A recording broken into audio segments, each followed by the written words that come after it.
ఏ అర్హత లేకున్నా అలవాటులో భాగంగా రాష్ట్ర ముఖ్యమంత్రి అనే విషయాన్ని కూడా మర్చిపోయి రేవంత్ రెడ్డి గారు తానే ప్రత్యక్షంగా ఏదో దేశాన్ని ఉద్ధరిస్తున్నట్టుగా నేనే ఉద్యమములకు దిగుతున్నా, దాడులను ప్రేరేపించే విధంగా తానేదైతే ఆలోచన చేసి ఈరోజు ప్రజలకు అదే మాదిరిగా మీడియా సోదరులకు సైతం ఇబ్బందులు కలిగే విధంగా దాడులను ప్రేరేపించే విధంగా తాను పూనుకున్నటువంటి ధర్నా కార్యక్రమం కారణంగా ఈరోజు రాష్ట్రమంతా కూడా అల్లకల్లోలంగా మారిపోయింది.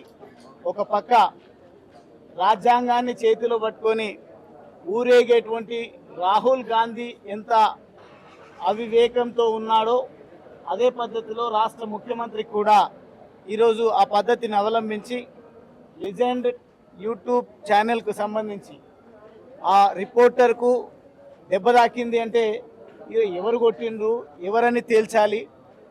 ఈ దుస్థితికి కారణం ముమ్మాటికి కాంగ్రెస్ పార్టీ అని చెప్పక తప్పదు. ఢిల్లీ స్థాయిలో కూడా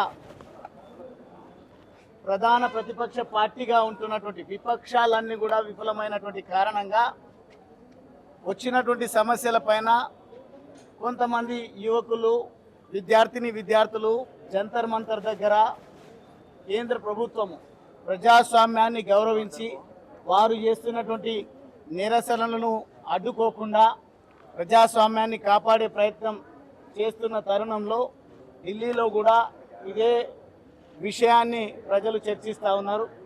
విద్యార్థులు చేసేటువంటి ఉద్యమాన్ని మరోవైపు మళ్లించే విధంగా, దాడుల వైపు మళ్లించే విధంగా, దుర్ఘటనల వైపు మళ్లించే విధంగా ఈ కాంగ్రెస్ పార్టీ అలవాటు ప్రకారము కొంతమందిని కావాలని ఆందోళనకారుల మధ్యలోకి పంపించి వారు పోషించే రౌడీలను, గూండాలను, పనికి రాని కాంగ్రెస్ పార్టీ కార్యకర్తలను ఆ విద్యార్థుల ఉద్యమాల్లో పంపించినటువంటి కారణంగా కొంత ఘర్షణ వాతావరణం నెలకొన్నది ఢిల్లీ కేంద్రంగా.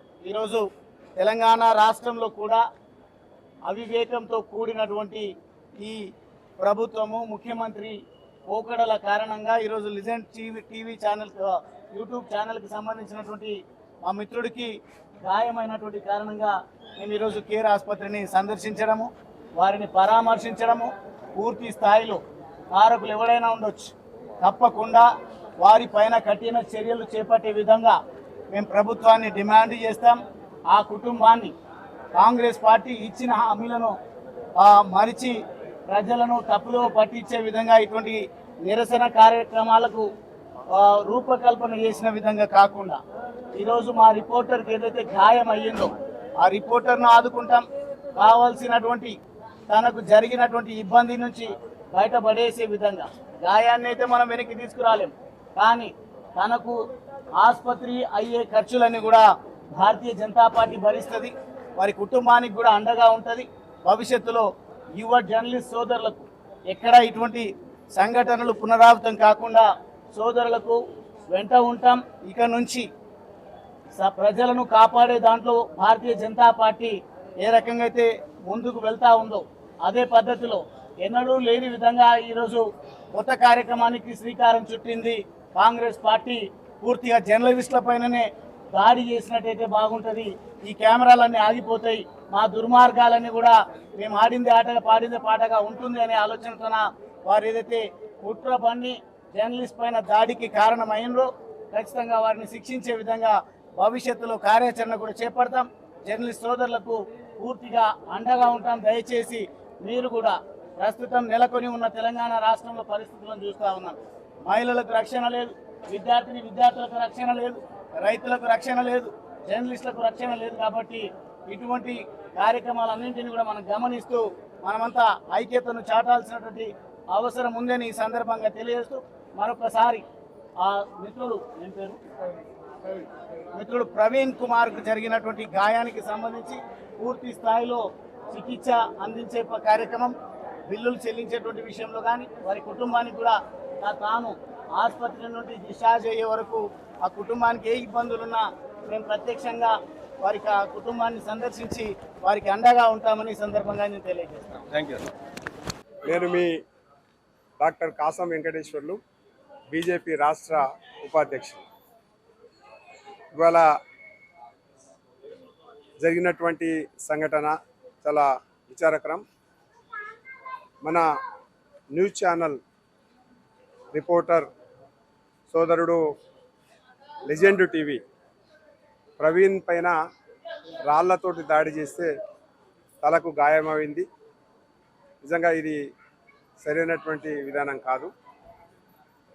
స్టోన్ ఫెల్టింగ్ ఏదైతుందో అది ఎక్కడ కూడా జరగవద్దు. దాన్ని ఎవరి మీద వేస్తున్నారో అర్థం కాకుండా ఇవాళ కొంతమంది దుర్మార్గంగా రాళ్ళు వేసిన కారణంగా అతని తలకు గాయమై హాస్పిటల్లో ఉన్నాడు. ఈ చర్యను తీవ్రంగా ఖండిస్తూ ఉన్నాం. కాంగ్రెస్ పార్టీ ఎందుకో మరే అర్థం కావట్లేదు.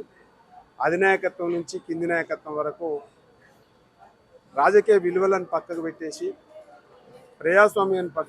ప్రజాస్వామ్య ప్రక్రియను పక్కకు పెట్టేసి ఇష్టానుసారంగా ప్రవర్తించడం చాలా దుర్మార్గం.